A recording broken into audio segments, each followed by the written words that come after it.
नमस्कार मित्रों, आप सभी लोगों का हार्दिक स्वागत है इस चैनल पर।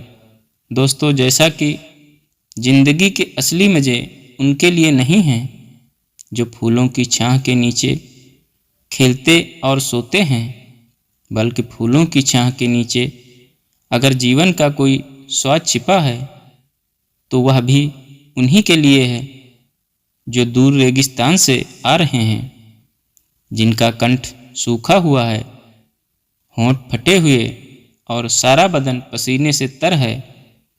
पानी में जो अमृत वाला तत्व है उसे वह जानता है, जो धूप में खूब सूख चुका है, वह नहीं जो रेगिस्तान में कभी पड़ा ही नहीं है। सुख देने वाली चीज़ें पहले भी थी और अब भी हैं। फर्क यह है कि जो सुखों का मूल्य पहले चुकाते हैं और वे मज़े बाद में लेते हैं, उन्हें स्वाद अधिक मिलता है। जिन्हें आराम आसानी से मिल जाता है, उनके लिए आराम ही मौत है। जो लोग पाँव भीगने के खौफ से पानी से बचते रहते हैं, समुद्र में डूब जाने का खतरा उन्हीं के लिए है। लहरों में तैरने का जिन्हें अभ्यास है, वे मोती लेकर बाहर आएंगे।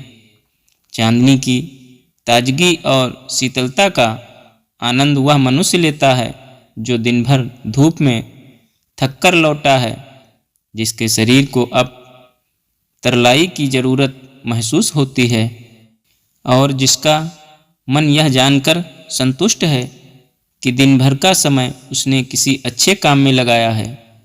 इसके विपरीत वह आदमी भी है जो दिन भर खिड़कियां बंद करके पंखों के नीचे छिपा हुआ था और अब रात में जिसकी सेज बाहर चांदनी में लगाई गई है, भ्रम तो शायद उसे भी होता होगा कि वह चांदनी के मज़े ले रहा है, लेकिन सच पूछिए तो वह खुशबूदार फूलों के रस में दिन रात सड़ रहा है।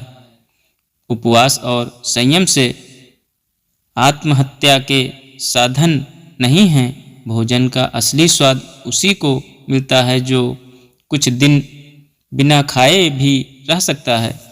जीवन का भोग त्याग के साथ करो।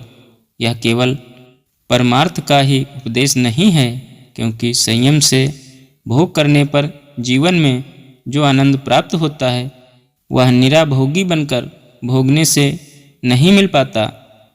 बड़ी चीज़ें बड़े संकटों में विकास पाती हैं। बड़ी हस्तियां बड़ी मुसीबतों में पलकर दुनिया पर कब्जा करती हैं। अकबर ने 13 साल की उम्र में अपने बाप के दुश्मन को परास्त कर दिया था, जिसका एकमात्र कारण यह था कि अकबर का जन्म रेगिस्तान में हुआ था, और वह भी उस समय जब उसके बाप के पास एक कस्तूरी को छोड़कर और कोई दौलत नहीं थी। महाभारत में देश के प्रायः अधिकांश वीर कौरवों के पक्ष में थे, मगर फिर भी जीत पांडवों की हुई, क्योंकि उन्होंने लक्षाग्रह की मुसीबत झेली थी, क्योंकि उन्होंने वनवास के जोखिम को पार किया था। श्री विंस्टन चर्चिल ने कहा है कि जिंदगी की सबसे बड़ी सिफत हिम्मत है। आदमी के और सारे गुण उसके हिम्मती होने से ही पैदा होते हैं। जिंदगी की 2 सूरतें हैं।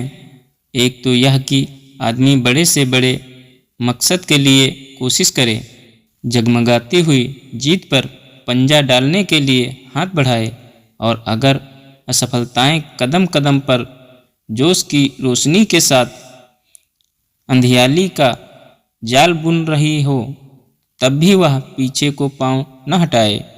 दूसरी सूरत यह है कि उन गरीब आत्माओं का हमजोली बन जाएं, जो ना तो बहुत अधिक सुख पाती हैं और ना जिन्हें बहुत अधिक दुख पाने का ही संयोग है, क्योंकि वे आत्माएं ऐसी गोधूल में बसती हैं जहाँ ना तो जीत हंसती है और ना कभी हार के रोने की आवाज़ सुनाई पड़ती है।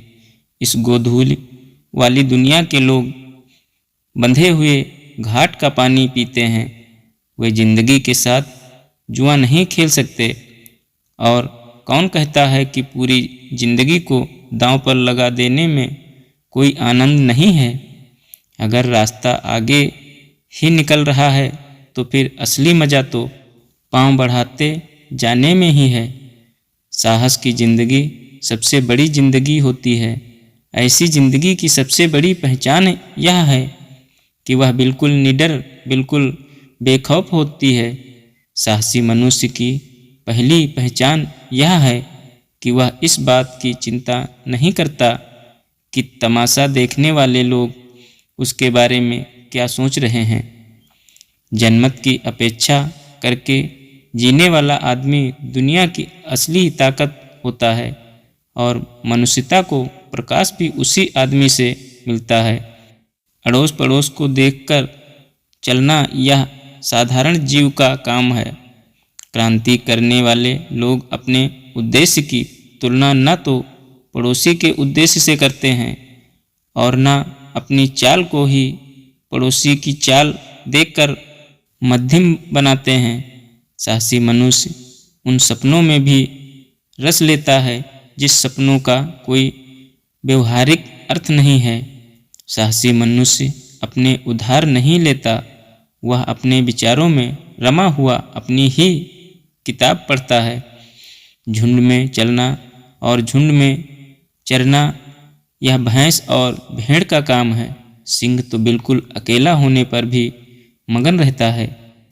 अर्नाल्ड बेनेट ने एक जगह लिखा है कि जो आदमी यह महसूस करता है कि किसी महान निश्चय के समय वह साहस के काम नहीं ले सका, जिंदगी की चुनौती को कबूल नहीं कर सका, वह सुखी नहीं हो सकता।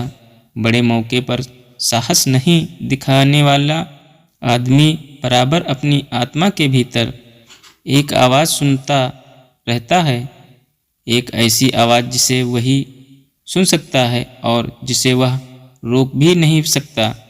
यह आवाज़ उसे बराबर कहती रहती है, तुम साहस नहीं दिखा सके, तुम कायर की तरह भाग खड़े हुए।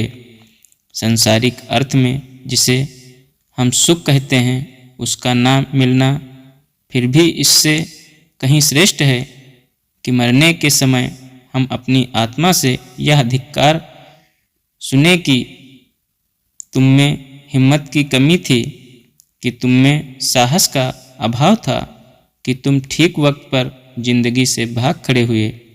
जिंदगी को ठीक से जीना हमेशा ही जोखिम झेलना है और जो आदमी सकुशल जीने के लिए जोखिम का हर जगह पर एक घेर डालता है वह अनंतः अपने ही घेरों के बीच कैद हो जाता है और जिंदगी का कोई मज़ा उसे नहीं मिल पाता, क्योंकि जोखिम से बचने की कोशिश में असल में उसने जिंदगी को ही आने में रोक रखा है।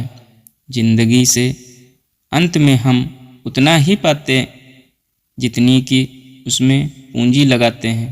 यह पूंजी लगाना जिंदगी के संकटों का सामना करना है, उसके उस पन्ने को उलटकर पढ़ना है जिसके सभी अक्षर फूलों से ही नहीं कुछ अंगारों से भी लिखे गए हैं। जिंदगी का भेद कुछ उसे ही मालूम है जो यह जानकर चलता है कि जिंदगी कभी भी खत्म ना होने वाली चीज़ है। अरे ओ जीवन के साधकों, अगर किनारे की मरी सीपियों से ही तुम्हें संतोष हो जाए तो समुद्र के अंतराल में छिपे हुए मौतिक की कोष को कौन बाहर लाएगा। दुनिया में जितने भी मज़े बिखेरे गए हैं उनमें तुम्हारा भी हिस्सा है। वह चीज़ भी तुम्हारी हो सकती है जिसे तुम अपनी पहुँच के परे मान कर लौटे जा रहे हो। कामना का आंचल छोटा मत करो, जिंदगी के फल को दोनों हाथों से दबाकर निचोड़ो। रस की निर्झरी तुम्हारे बहाए में भी बह सकती है। यह अरण्य झुरमुट जो काटे अपनी राह बना लें, कीर्तदास यह नहीं किसी का जो चाहे अपना ले। जीवन उनका नहीं युधिष्ठिर जो उससे डरते हैं, वह उनका जो चरण रूप निर्भय होकर लड़ते हैं। धन्यवाद दोस्तों।